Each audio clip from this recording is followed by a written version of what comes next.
Thank you. Generally yields back. Chair recognizes Mr. Carter, Georgia, our last member to participate. Thank you. Thank you, Mr. Chairman.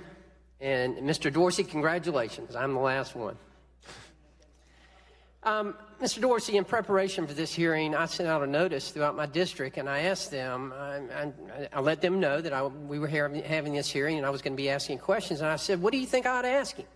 So I got back some pretty interesting responses for that, and one of them came from a teenage high school student, a conservative teenage high school student down in Camden County. That's right on the Georgia-Florida state line, and he said, you know, I'm a conservative teenage high school student, and I'm on Twitter, and I've got over 40,000 followers. Yet I have tried, this young man had tried 5 times to get verification, and yet he's been turned down all 5 times. And his question to me was, I've got friends who are more liberal than me, who've got less followers than me, and yet they've been verified. Why is that?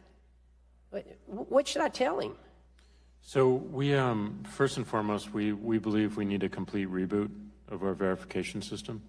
It's not serving us. It's not serving the people that we serve well. It really depends on when his friends were verified. We had an open verification system not too long ago that looked for various criteria, and we verified people based on that. And it's not a function of how many followers you have. We have some verified folks who only have 5,000 followers. That was his point. I mean, he had 40,000. He couldn't, and he doesn't understand. I don't know what to tell him. I mean, you know, it seems to me like he would have been verified. And from what he explained to me and to staff is that they applied at the same time. Yeah. So why was he denied and they were approved? I would need to understand his particular case, so I would want to know his name, and I'll be glad, and we will get you that information, because I'd like to get the young man an explanation. Okay, I think he deserves it. Okay. And let me ask you something, and I apologize, but being the last one, sometimes you're a little bit redundant. But you were asked earlier because, you know, this committee, and particularly the Health Subcommittee, has been the tip of the spear, if you will, with the opioid crisis that we have in our country. As you're aware, we're losing 115 people every day to opioid addiction. And we just talked about the algorithms, and you've been talking about it all day about, you know, why is it that we haven't been able to get these sites off? What's missing? I mean, what are you identifying that you're missing not to be able to get these tweets off? I don't know if it's I think it's more of a new behavior, a new approach. This has been going on quite a while. It's certainly not an excuse.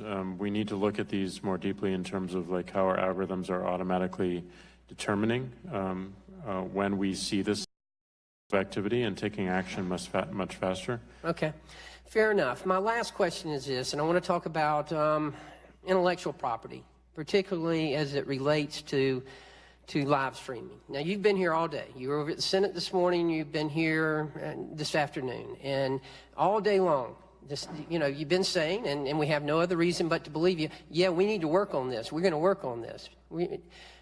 The piracy that takes place with live streaming movies and intellectual property like that, that's been going on for quite a while, hasn't it? It has. Why should I believe you? And we had another CEO of another social media that was here a couple of months ago. You know, same thing. We're working on it. We're going to get it done. But yet this is something that's been going on. You ain't got it done yet. Why should I believe you now? And I say that because, you know, Dr. Bouchon, Representative Wahlberg, I echo their comments. I don't want the federal government to get into this business. I don't want to regulate you guys. I think it'll stifle innovation. But why should I believe you if you haven't got this fixed? Yeah, well, the reason we have to still work on it is because the methods of attack constantly change. And we'll never arrive at one solution that fixes everything. We need to constantly iterate based on new vectors of stealing IP or rebroadcasting IP, for instance, because they're constantly changing, and we just need to be 10 steps ahead of that. You know, I want to believe you, and I'm going to believe you, but I just have to tell you, I hope you believe me. We don't want the federal, and you don't want the federal government being this. I think the success of the internet and of your products has been because the federal government stayed out of it. But we've got to have help, and we have to have a commitment. And when I look at this, I think, why would I believe them if they've been working on this and hadn't even got it fixed yet? Absolutely. Gentlemen. Mr. Chairman, thank you, and I yield. Thank you.